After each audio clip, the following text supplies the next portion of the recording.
Amtrak's Northeast Corridor extends from Boston, Massachusetts to Washington, D.C. The most heavily traveled portion of the line is from New York City to Washington, D.C. on the high-speed south end of the line. In our first installment on the Northeast Corridor, we examined the line from New York City to Philadelphia. In this segment, we will follow the line south from Philadelphia to Washington, D.C. On this portion of the railroad, trains reach their highest sustained speeds. For the most part, trains travel through rural countryside and what many feel is the most scenic part of the route between New York and Washington.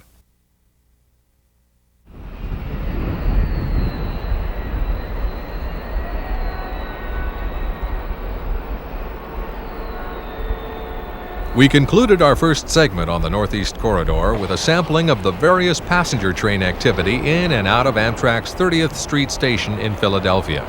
Before we leave Philadelphia, we're going to visit two very important Amtrak operations headquartered in the station. Amtrak offices occupy several floors of the 30th Street station. The most important of these are on the 8th floor, where Amtrak has located its National Operations Center. From this office, personnel use computers to monitor the progress of Amtrak trains nationwide. If a train should be delayed due to equipment difficulties, this office makes the decisions necessary to resolve the problem. If a train is stopped completely due to bad weather or equipment failure, the decisions about transporting and reboarding stranded passengers are handled out of this office. You could call this Amtrak's National Problem-Solving Headquarters. Down the hall from the National Operations Center is the Northeast Corridor CETC Control Center. CETC stands for Centralized Electrification and Traffic Control. This darkened command center controls the entire railroad from Philadelphia to Washington, D.C. The 110-mile route is divided into 4 sections, with one dispatcher controlling each section. Surrounded by computer screens displaying the section's track diagrams, each dispatcher monitors the train's progress through their section. Track colors on the computer screen indicate the status of that particular stretch of track. White denotes unoccupied tracks. A route which has been lined for an approaching train is shown in green. Dark blue signifies a track that has been blocked for maintenance. Solid yellow denotes tracks without electric catenary, and orange indicates rusty rail, which can interfere with track shunting. Red indicates occupied track, and yellow-red indicates track that is out of service.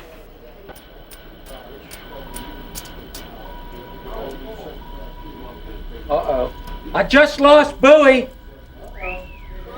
Even though the dispatcher of Section 1 has lost control of some of the route near buoy, the trains will continue to roll. In this particular case, the dispatcher had both the north and south tracks fleeted. Fleeting in this application refers to trackage which is set up to handle trains traveling in one direction only for each track. Once a train has cleared a block, the signals behind will clear, continuing the flow of traffic in the same direction.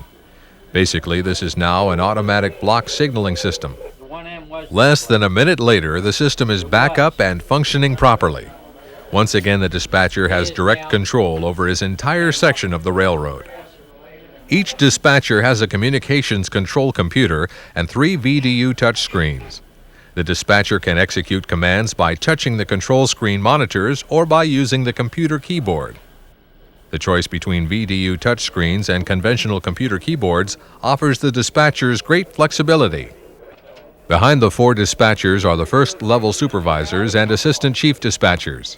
The chief dispatcher oversees the entire operation and has his own set of monitor screens on which he can call up any section of the railroad to check for problems. Other personnel who round out the operation include data access clerks, signal maintainers, trouble desk, and power directors. The power directors are able to electronically monitor and route electrical power to the overhead catenary system. At the front of the room is a series of 8 video projectors. The video projection system displays information from the 4 section dispatchers, projecting the entire 110-mile railroad on a long curved screen. Anyone in the room can ascertain the location of a train or a developing problem at a glance. An activity that is repeated throughout the day in the CETC Center is cleaning the VDU touchscreen monitors. Fingerprints and smudges can eventually create a buildup that interferes with the performance of the sensitive screens. These screens are equipped with light-emitting diodes and sensors around the surface of the monitors. Touching the screen's surface breaks the light path and activates a particular function. Dirt and smudges can hamper this sensitivity.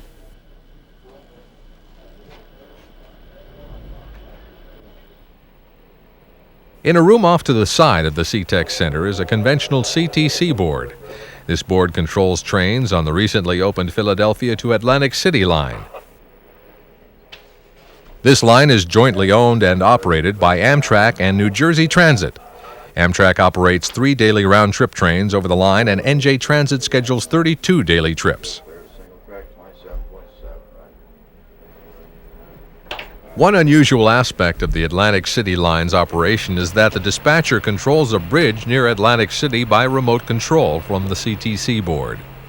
Video cameras at the bridge act as the dispatcher's eyes, allowing him to judge if it is safe to raise or lower the bridge. Although this practice is new for Amtrak, dispatchers of the Florida East Coast Railroad have remotely controlled drawbridges since the 1970s.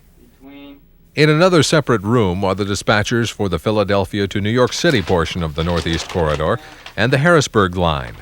Using traditional train sheets, these dispatchers plot the movements of the trains as they are called in at various points along the line.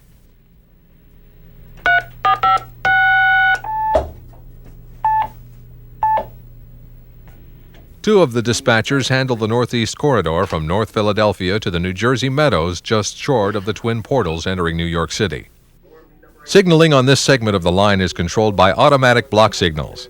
Although most of the block towers are closed, several remain at crucial interlockings to divert trains onto another track via crossovers. These same block towers are in contact with the dispatcher in Philadelphia, reporting trains and times as they go by their locations. This time-honored method of dispatching trains was used by the Pennsylvania Railroad when they operated the Northeast Corridor. 825, shall we? Once trains leave Philadelphia headed southbound, they enter CETC territory and are controlled by the CETC dispatchers.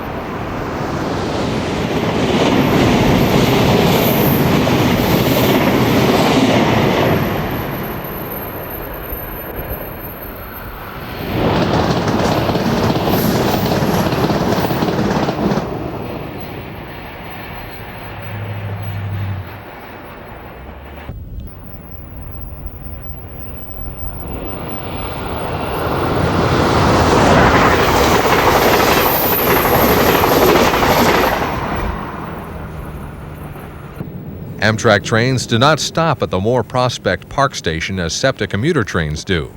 The SEPTA trains run as far south as Wilmington, Delaware before returning to Philadelphia. Due to their many stops, SEPTA trains run on the 2 outer tracks of the 4-track main line. High-speed Amtrak trains run on the 2 inside tracks, unaffected by the slower SEPTA commuter trains.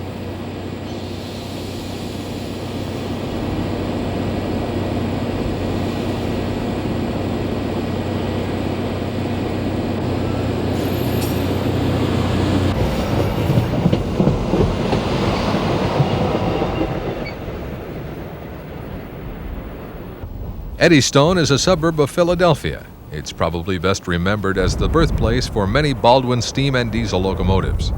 The builder's plates on the earliest steam locomotives listed Eddystone as their point of origin.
South of Wilmington, the trains are really moving as they race down the double-track main line.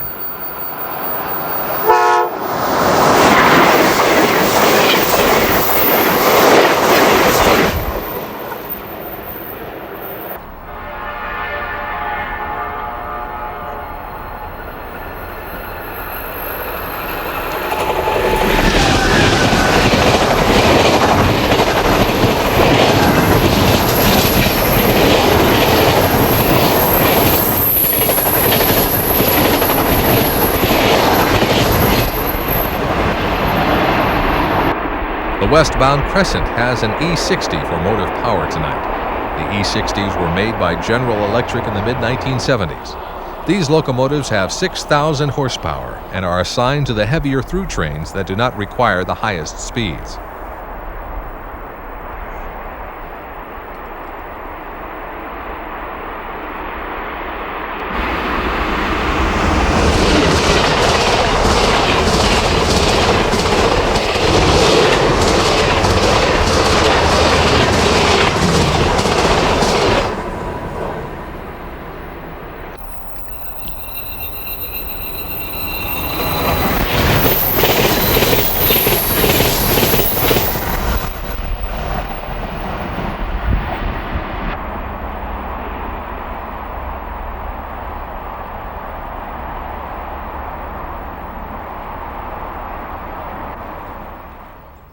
The trees are ablaze with fall colors near Newark, Delaware. This interlocking trackage was once controlled by Davis Tower, which is now closed. All movements through the interlocking are now controlled by the CETC dispatchers.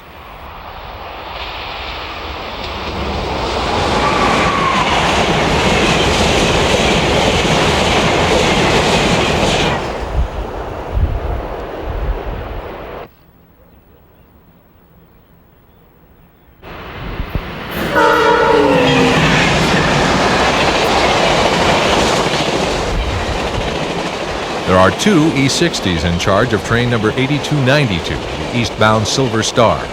Two E60s on a train are extremely rare, as the E60s cannot be MU'd together and require an engineer for each locomotive. Further south is Davis Station. At one time, Amtrak trains stopped at this station, but it is now closed. There has been some talk of running SEPTA trains through this area, which would reopen the station to commuters in the Newark area.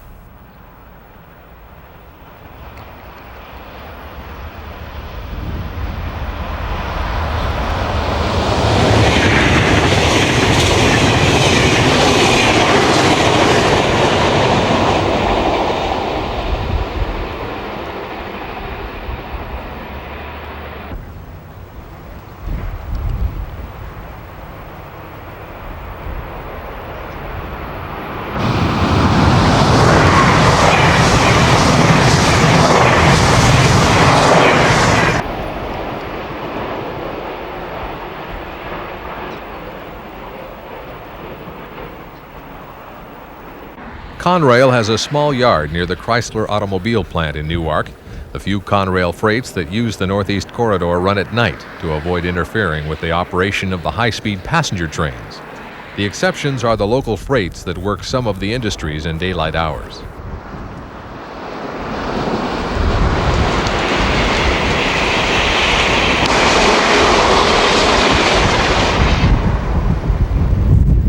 The newer two light-colored position signals are in evidence in Bacon Hill, Maryland.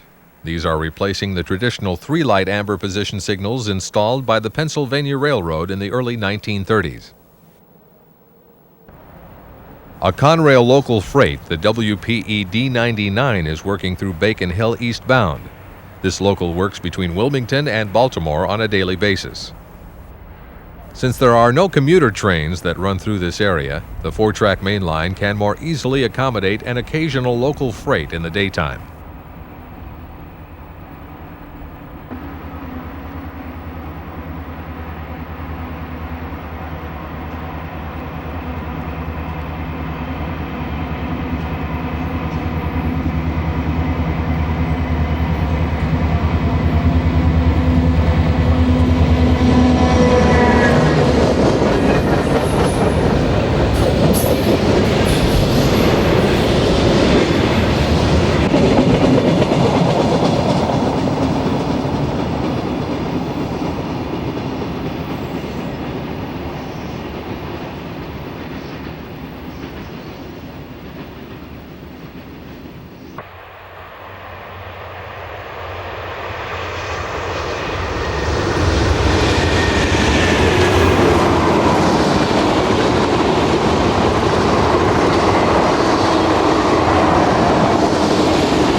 At Bacon, stacks of concrete ties are awaiting installation. 75% of the Northeast Corridor has had concrete ties installed, replacing wooden ones. An amber position light signal with a clear indication sits atop a signal bridge at Bacon.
The Susquehanna River separates the towns of Havre de Grace and Perryville, Maryland. Amtrak trains cross the river on a long bridge. One section of the bridge can be raised, allowing boats to pass through. This is one of the many scenic areas along the Northeast Corridor. Express Metroliner number 202 is crossing the bridge over the Susquehanna River. This train makes only one stop between Washington, D.C. and New York City.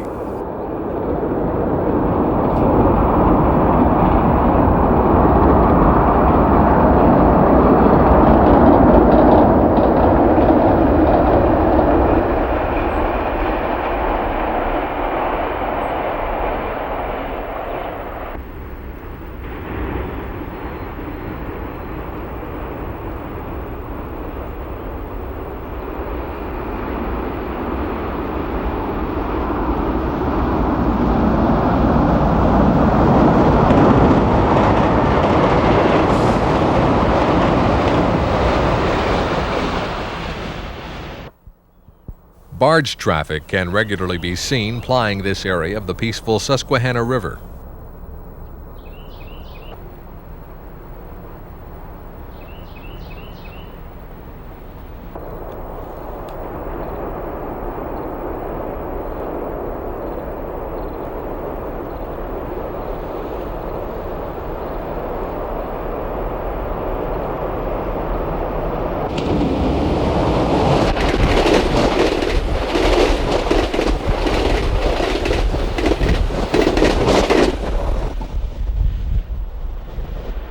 This passenger station is still used in Perryville.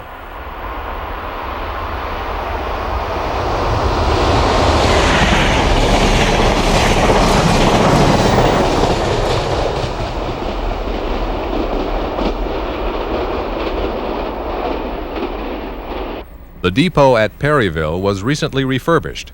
Built in 1905, the station was originally owned by the Philadelphia, Baltimore, and Washington Railroad. The PB&W was eventually absorbed by the Pennsylvania Railroad. This station is a beautiful example of classic colonial construction.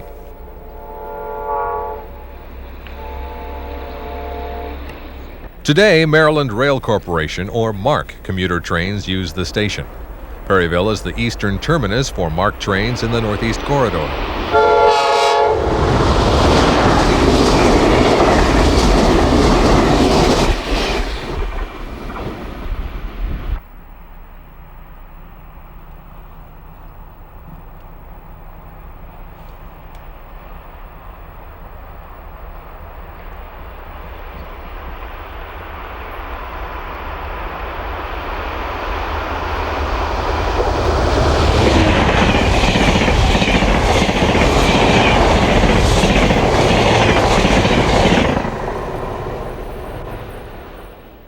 Perryville is a small, peaceful town, rich in history.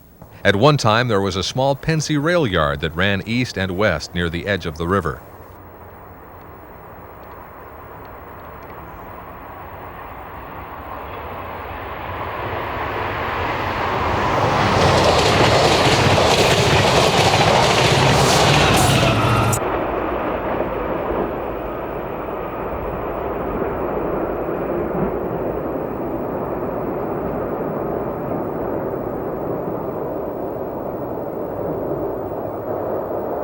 The historic Perryville Depot is photogenic from any angle and at any time of the day.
At dusk, Amtrak trains continue to roll through Perryville. This activity will continue to almost midnight before subsiding.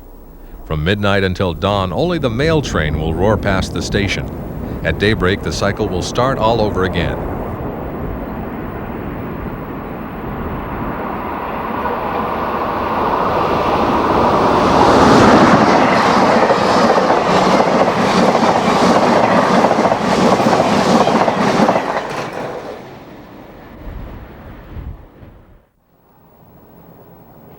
Across the river from Perryville is the town of Havre de Grace. This town is situated along the Susquehanna where it meets the Chesapeake Bay.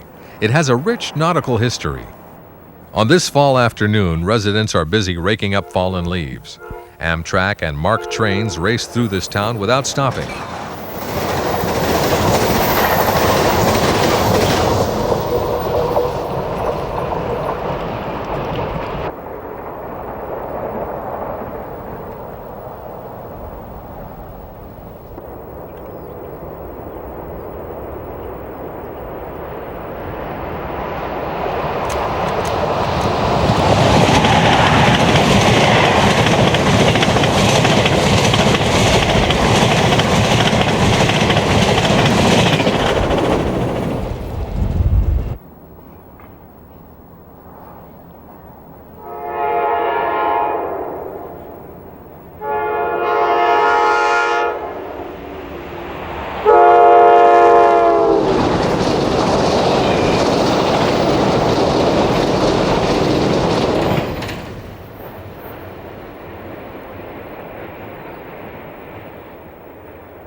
Electric substations supply power to the trains in the Northeast Corridor from New Haven, Connecticut to Washington, D.C.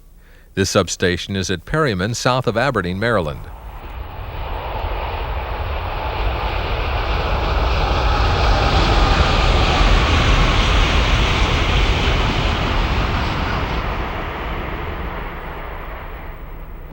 Agriculture is still a thriving business in this rural area near Aberdeen. The U.S. Army's famous 75,000-acre Aberdeen Proving Ground is nearby. Here, ordnance is tested under simulated combat conditions.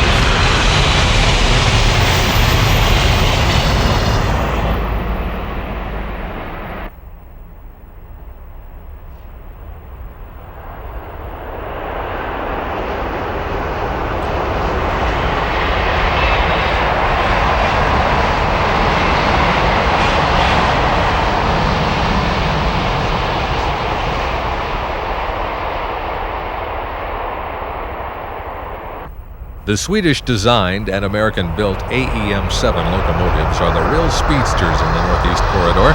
These locomotives were built to replace the famous GG1 electric locomotives developed by the Pennsylvania Railroad in the early 1930s. The AEM-7s can develop 7,000 horsepower and attain speeds of 125 miles per hour. When speed is important, the locomotives are limited to 6 cars or less to attain the higher speeds.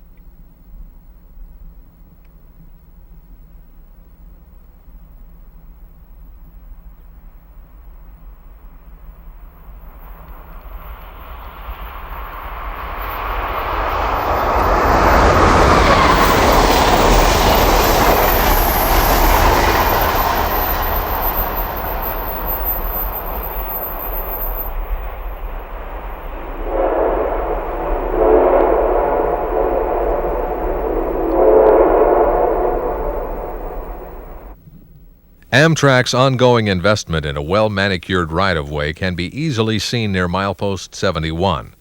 Welded rail sits atop concrete ties, providing a smooth ride at speeds up to 125 miles per hour.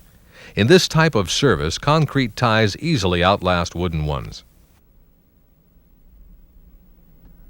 The overhead electric catenary is expensive to maintain. However, with the abundance of trains that use the line, the cost is less than it would be to run all diesel-powered trains. Maintenance to the wires is a year-round job.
The Northeast Corridor skirts Chesapeake Bay from the Delaware state line to Baltimore.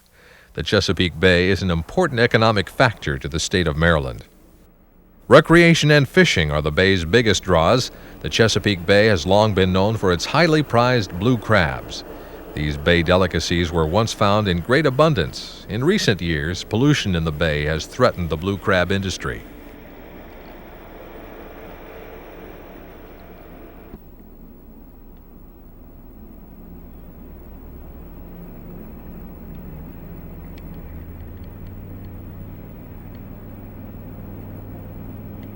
In the early morning, fishermen are headed down the Bush River for the bay. There they'll try their luck before returning home. There are many recreational and camping areas along or near the Chesapeake Bay that are popular with vacationers in the spring and summer months. Amtrak trains roar across the long trestle that crosses the Bush River south of Aberdeen.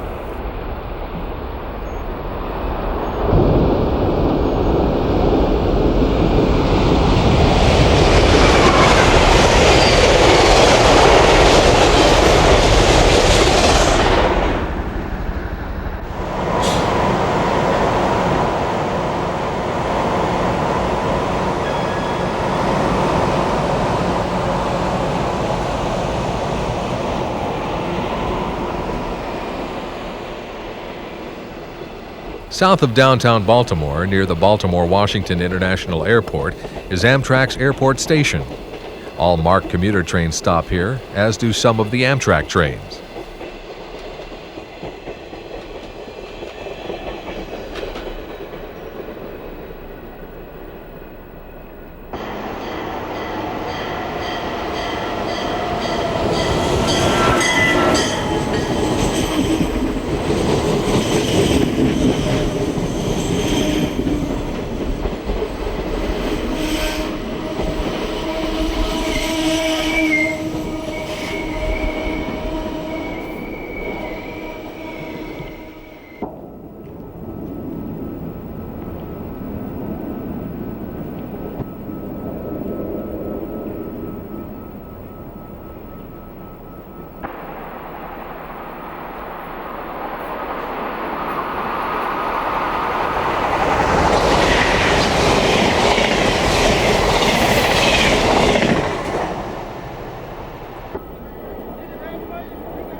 MARC commuter trains use both electric and diesel power in the Northeast Corridor.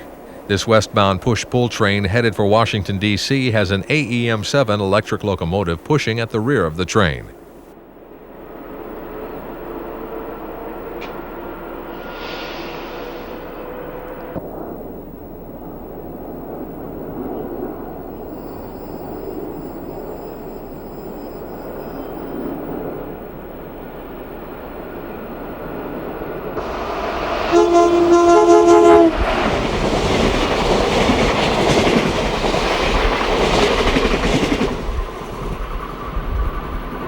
Diesel locomotive number 71 is pulling this eastbound as it arrives at the BWI airport station.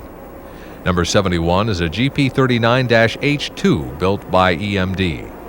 The unit has been equipped with an auxiliary diesel-powered generator to supply electrical power to the commuter coaches.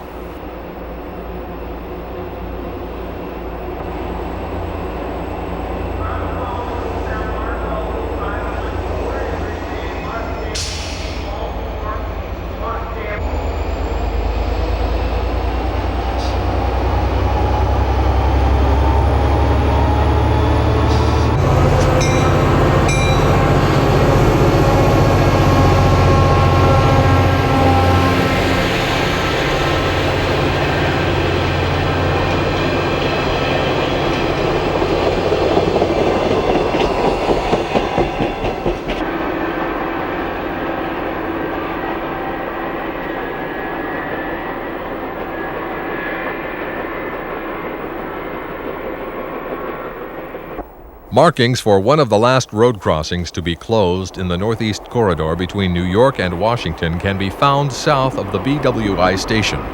An Atlantic City Express train rolls through the former grade crossing of Honey Run Road. A drab signal box has replaced the block tower in Bowie as a Metroliner train streaks east.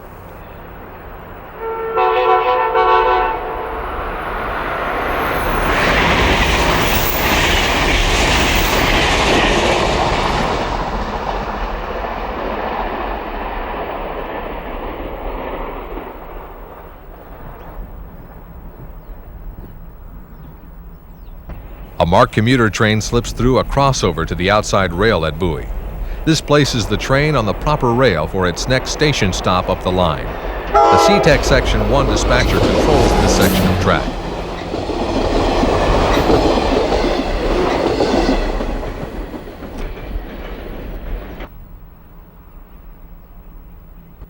The block tower at Bowie has been closed and boarded up. Although still used by maintenance of way crews, the tower's interlocking equipment has been removed. Such is the case with other remaining block towers in the northeast corridor that have been closed.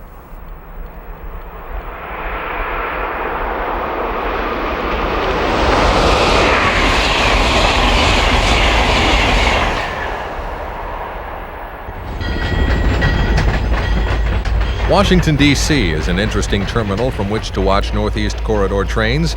The constant parade of Amtrak trains is made even more interesting by the frequent MARC commuter trains. The Maryland Rail Commuter Authority has a highly diverse collection of equipment operating in daily service. This includes first-generation diesel locomotives, RDC self-propelled cars, and more current diesel and electric locomotives. During the next several minutes, we'll experience a smorgasbord of equipment and trains as they arrive and depart Washington Union Station.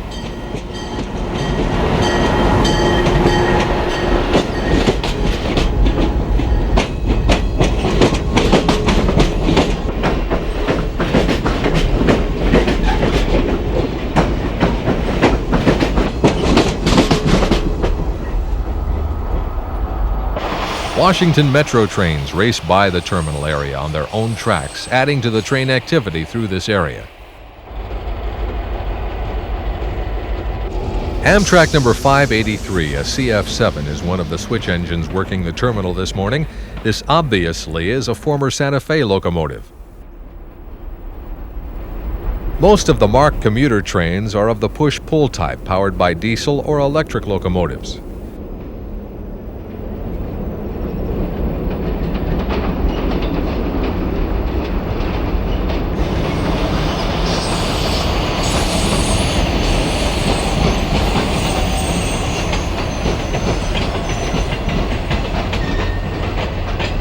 This arriving train is powered by number 85, an F unit. This engine is a former B&O F7, purchased by MARC in 1980 after it was rebuilt by Morrison and Knudsen to an F9 PH.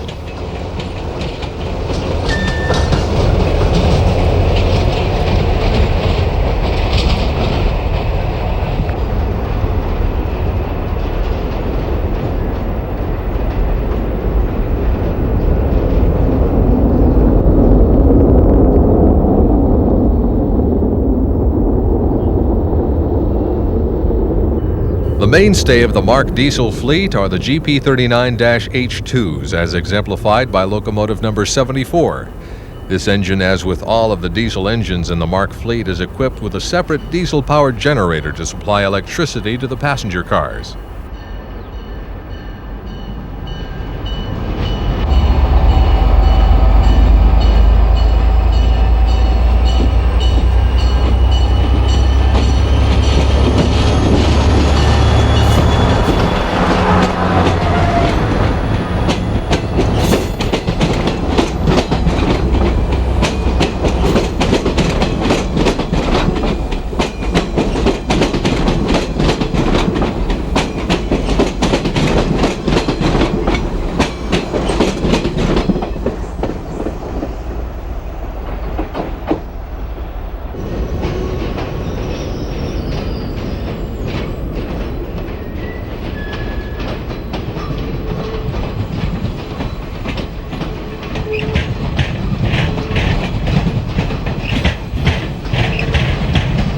This inbound push-pull train is powered by an AEM-7 locomotive number 4902. These electric locomotives are almost identical to the ones used on Amtrak. MARC has 4 of these engines in regular service.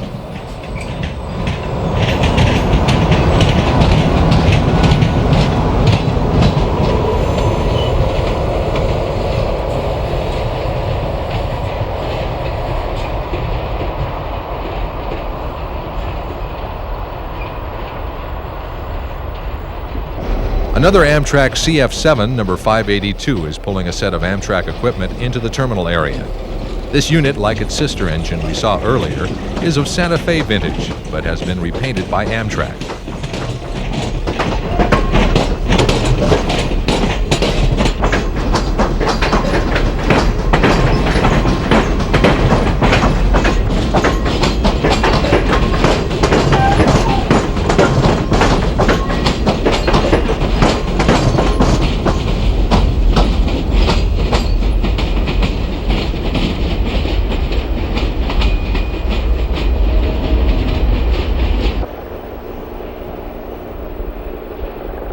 Amtrak AEM-7 number 925 is in charge of a departing eastbound Metroliner train outbound from Washington Union Station.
This departing MARC commuter train consists entirely of self-propelled RDC Bud cars. These are the only RDCs in the United States operating in daily service. These are all former Baltimore and Ohio cars. The MARC RDCs always run as sets and travel the former B&O trackage north and west out of Washington, D.C.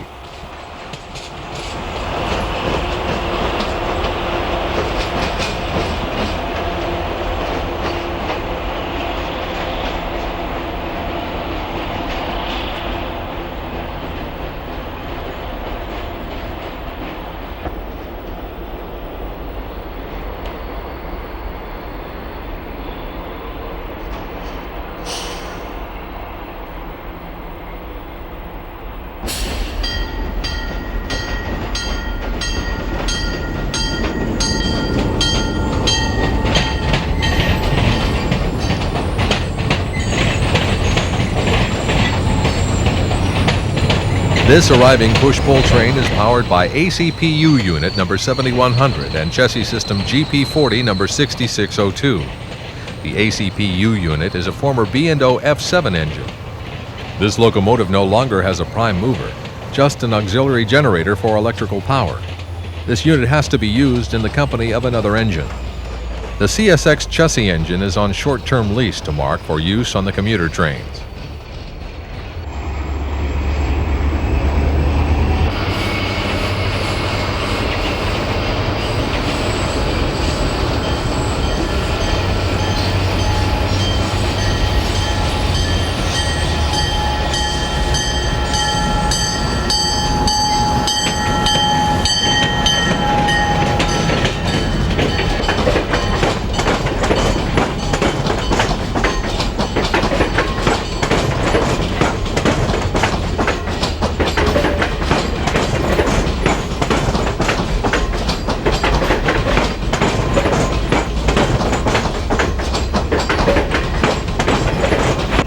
Washington, D.C. is at the southern end of the Northeast Corridor. For the most part, Washington Union Station is a stub-end terminal.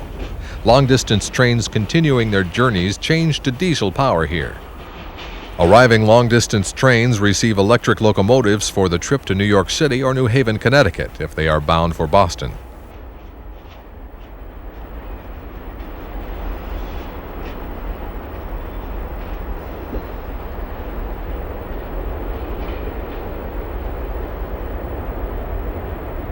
Amtrak number 760 is a GP9 locomotive and was formerly owned by the Frisco Railroad before being purchased by Amtrak in August of 1977. This unit is used as a switch engine in the terminal area. Amtrak Locomotive 562 is another engine used for switching. This locomotive was built for the Santa Fe Railroad by EMD in May of 1953 as an SW9. The Santa Fe rebuilt the unit, calling it an SSB 1200. Amtrak purchased the unit in September of 1984.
A cut of cars for an Amtrak train is shoved into the terminal area by Amtrak engine number 104. This unit was formerly owned by the Pennsylvania Railroad and then was acquired by Conrail. This is a former Alco RS3, which was re-engined by Amtrak with an EMD prime mover.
Tower sits right in the middle of the terminal trackage to the north of the station platform area.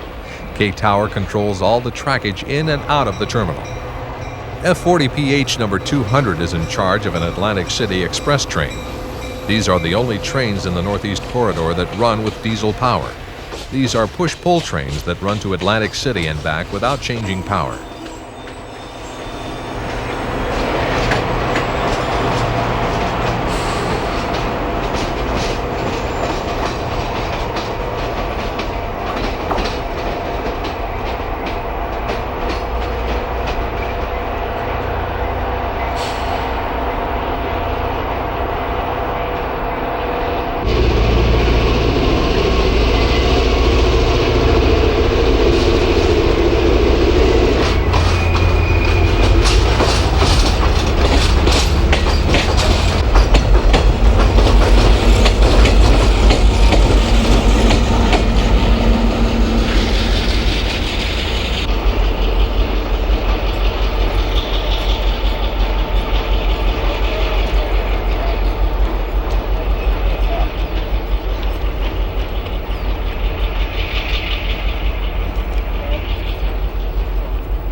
Another set of 4 RDC MARC cars approaches the Washington Union Station as an Amtrak Metroliner departs eastbound.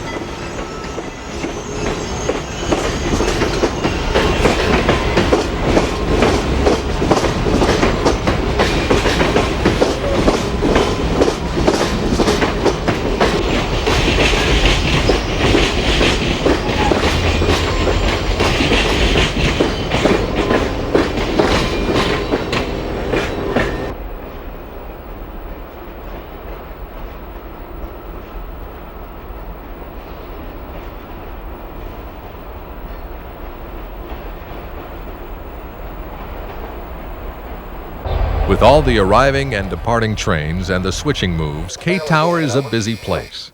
K Tower is no longer a lever tower, having been updated with push buttons and other modern equipment. A crew of 4 mans the tower during the morning and afternoon commuter rush.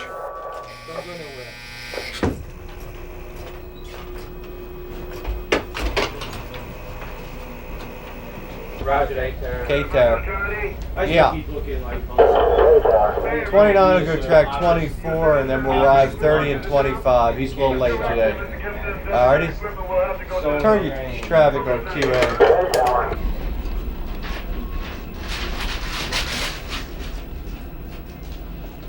Alright, put C to,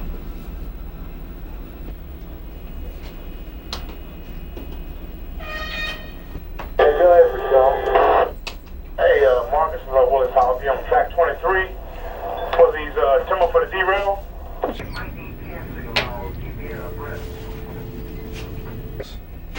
Too late to cut him loose. he doesn't get any passengers here, so when he's ready to go, he'll depart. 49 late, kiddo. Yeah, you go. You are. Rest the signal.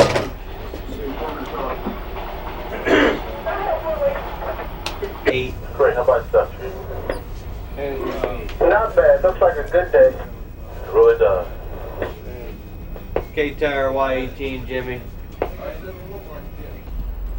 Oh, you're just gonna go 8 to 9 now, Jimmy, get 29 pulled down. I told him just in the clear. Just in the clearing there, buddy. Yeah, when the flags come down, we'll go to the station. Down the alley. Let's go over there and get him. We'll go to the private car. All right, now, the flags are down, let's go get it at 9. I think if we catch a Well, we're 20's still going to be messing with the market lights now. 184 is definitely going up. Okay. I copy that. 79 is, He's gone. Putting the crew on our ass and pulling them cars. Come back. Bring 52 down 41. We'll run 140 and 23 track. that's okay.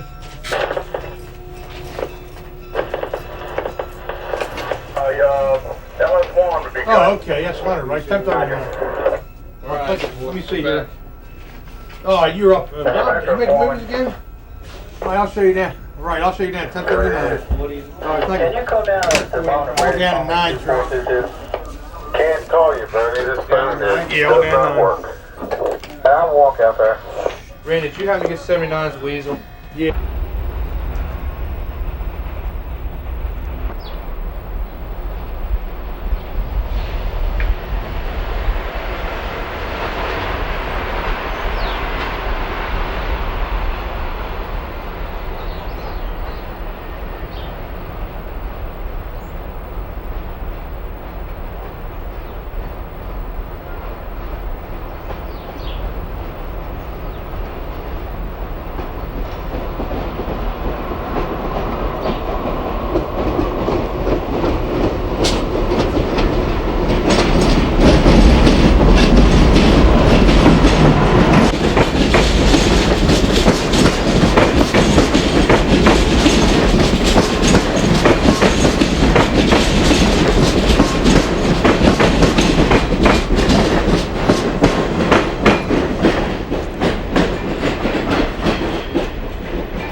A long-distance train has just pulled into the terminal.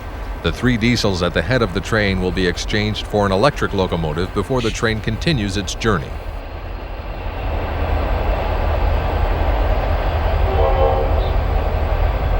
A MARC commuter train that pulled into the terminal earlier is about to do some switching. When completed, the head-end power will be taken away to be serviced.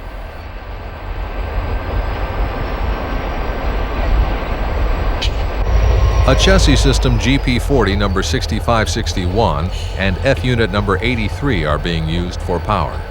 The GP40 is on a short-term lease from CSX and the F unit is owned by MARC. This unit was once owned by the B&O Railroad and was purchased by MARC in 1980.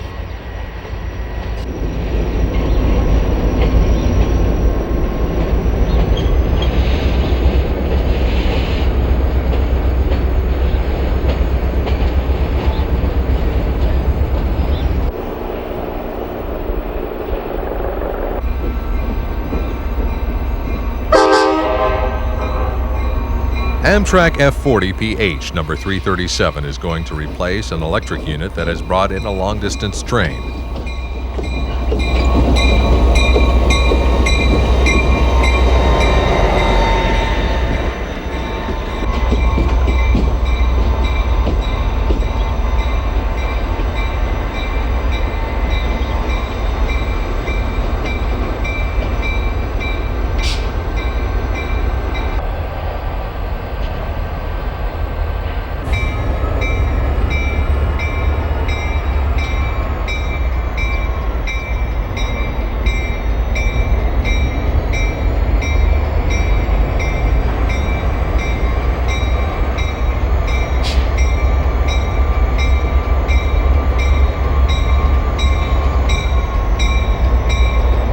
Amtrak units number 296, 400, and the 657 pull away from the train and head for the Amtrak servicing area north of the terminal area.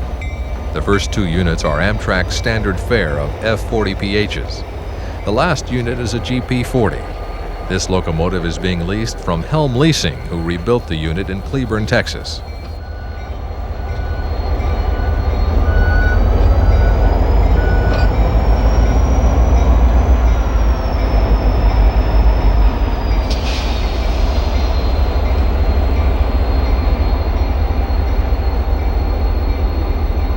The terminal seems to be extremely busy as locomotives and trains shuffle in pairs through the maze of trackage.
E60 electric locomotive number 602 is backing down to its train.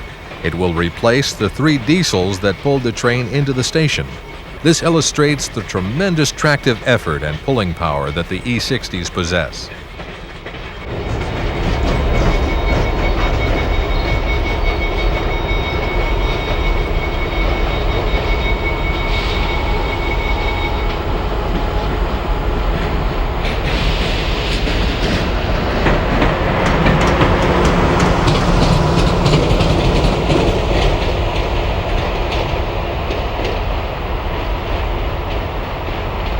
Washington Union Station has 14 stub end tracks and 8 through tracks.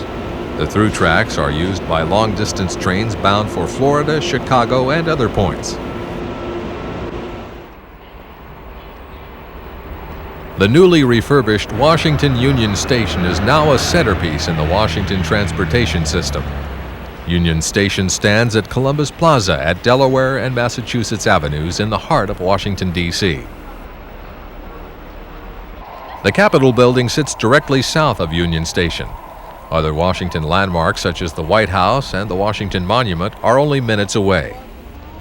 At one time, Washington Union Station was a public embarrassment. During the middle 1970s, the station was converted into the National Visitor Center, and it was no longer used as a passenger train station. This was a boondoggle from the beginning, plagued with poor planning and huge cost overruns. In the middle 1980s, the decision was made to refurbish the structure and again turn it into a functional passenger station and an attractive retail center. Inside the massive station, the interior has been completely restored. Passengers mingle with shoppers and strollers. Restaurants, shops, movie theaters, and other attractions coexist in the magnificent structure. In the main hall, 79 pounds of 22-karat gold were used as decorative trim on the 96-foot-high ceiling. 36 restored Roman legionnaire statues stand guard around the perimeter of the balcony. This area was the original station's waiting area.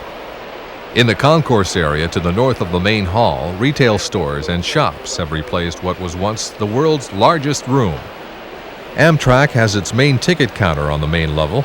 Next to the 20-position ticket counter are 2 large baggage carousels. More retail shops and car rental offices can be found on the main floor. From atop the 5th floor parking garage next to the station, you can see some of the track layout of the terminal area. This view looks north with the mainline tracks disappearing to the right as they head for New York City.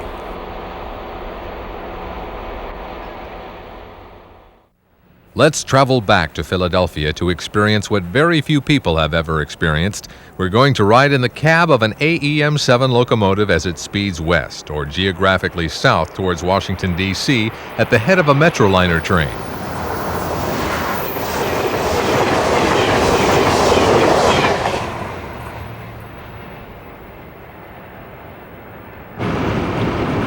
This is the cab of AEM-7 locomotive number 923. It's at the head of Metroliner train number 103. This is one of Amtrak's fleet of Metroliners that run daily between New York and Washington. Amtrak trains in the Northeast Corridor have only an engineer in the cab. There are no firemen. The locomotives are equipped with automatic train stop devices. Track signals are also displayed in the cab. Every 20 seconds, it's necessary for the engineer to make contact with some portion of the control stand so that the automatic train stop control will not be activated. The loud buzzer heard occasionally indicates to the engineer that he has 10 seconds to push a reset button or retouch the controls before the brakes will be applied. The engineer has his left hand on the throttle and his right arm is resting on the train brake. The engine brakes are just to the right of the train brake.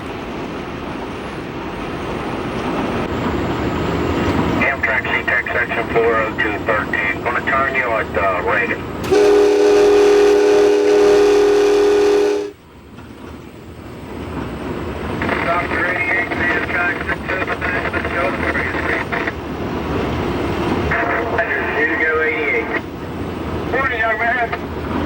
Morning, Rocco. Nice day for a walk in the country. You got it, brother. Have a safe one, JR. See you tomorrow.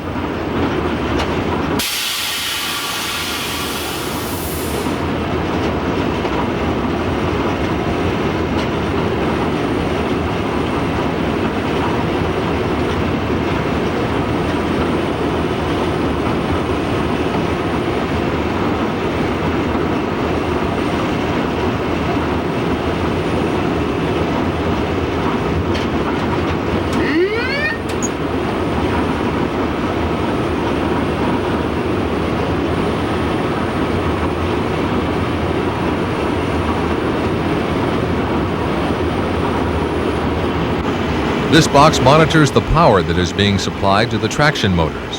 The 4 pulsating lines indicate the actual amperage that is going to the 4 traction motors in the locomotive.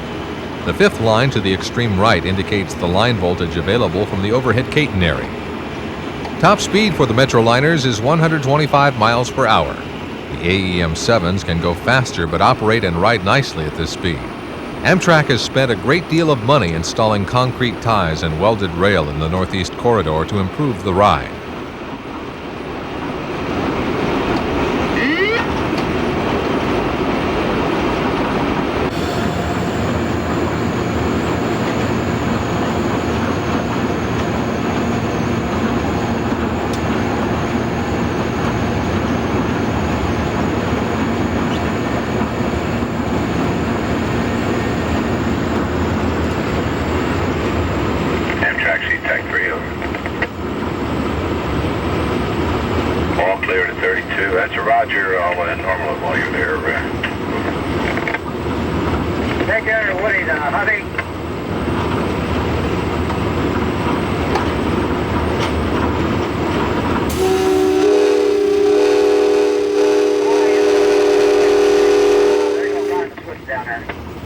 Since there are no grade crossings in the Northeast Corridor, engineers use the whistle very seldom. When they do, it's to warn maintenance of way crews of their approach. Every maintenance crew working near the track has 2 watchmen whose only responsibility is to warn the crews of an approaching train.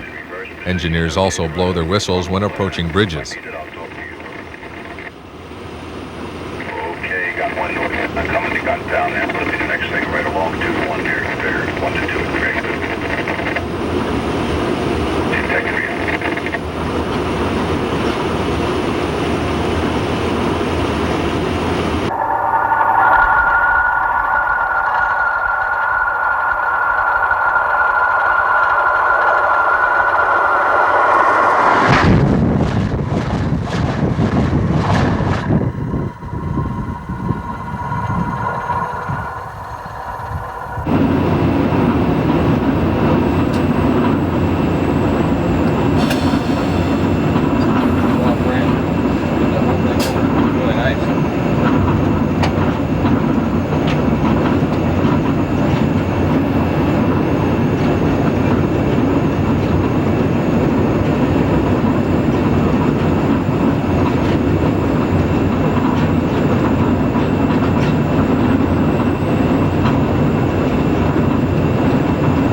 Occasionally, the overspeed buzzer will sound in the AEM-7s. The engineer has several seconds to make a brake reduction before the train brakes are automatically applied.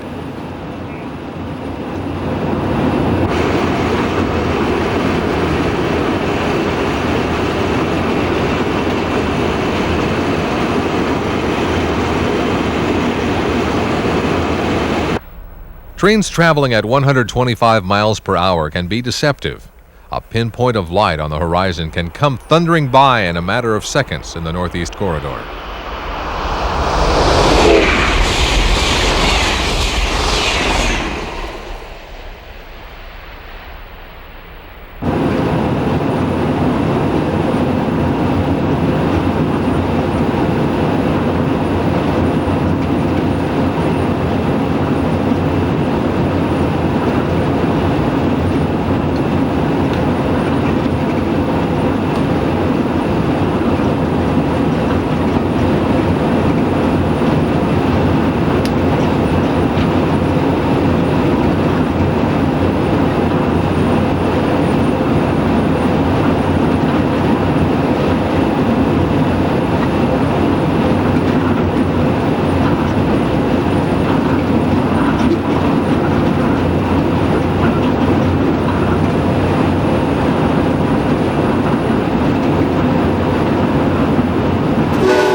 The Capitol building can be seen over the top of the Washington Union Station as Metroliner number 103 nears the end of its journey.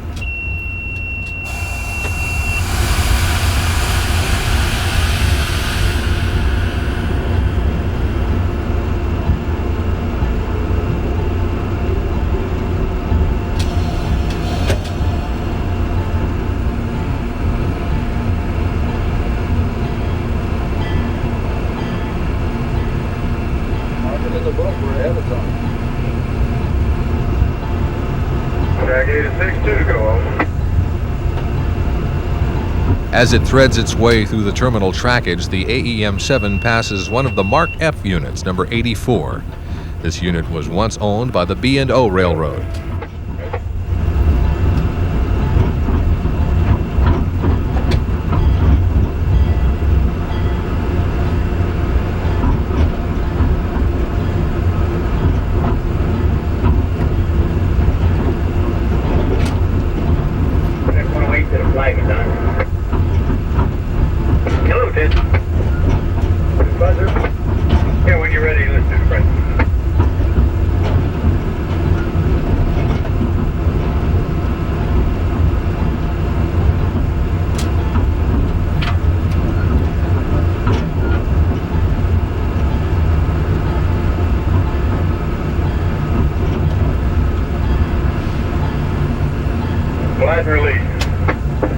Metroliner number 103 is arriving at Washington Union Station several minutes ahead of schedule.